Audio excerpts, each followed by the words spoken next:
Hi again, it's Tim, your living sky guy from the Paris of the Prairies, beautiful Saskatoon. There is probably no more recognizable night sky object than our nearest neighbor, the moon. It has inspired writers, artists, poets, singers, and lovers for time immemorial. It raises and lowers the ocean tides twice a day.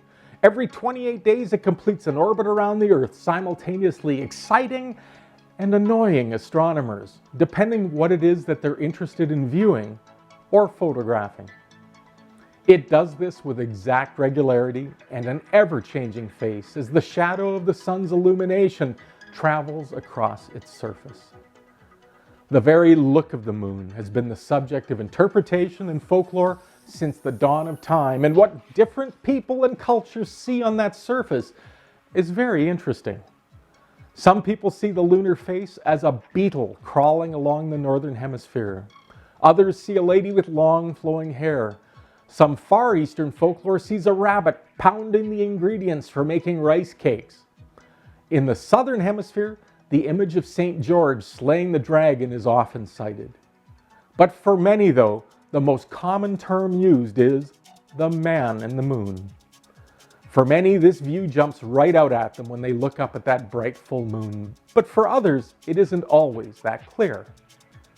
As another easily viewed balcony astronomy subject, let's take a tour of the features of the moon that make up that iconic face.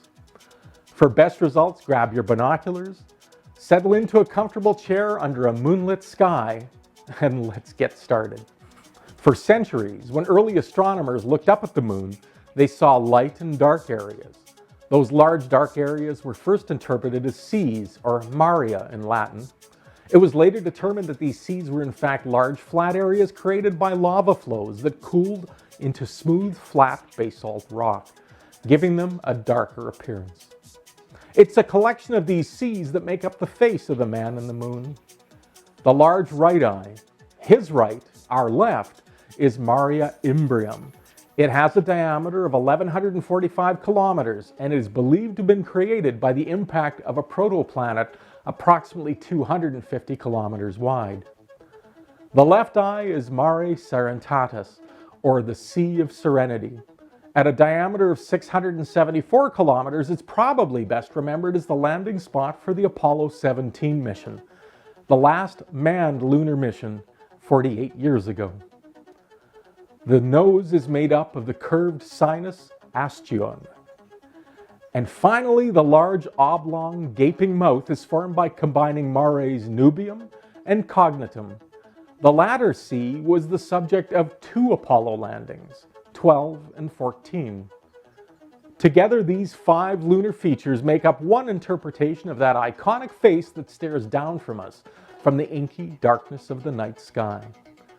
With the long days and short nights of summer now upon us, this is a great time to take a look at the moon, track down and identify these lunar oceans, and let your imagination run wild as you think of the people who over thousands of years looked up at that same moon and saw their own stories, faces, dragons, or rabbits. What do you see in the moon? If you want to continue on this voyage of discovery with me, please click on the subscribe button. And you can also follow my personal exploits on YouTube, Instagram, Twitter, and Facebook. Just search for Living Sky Guy. Clear skies, everyone.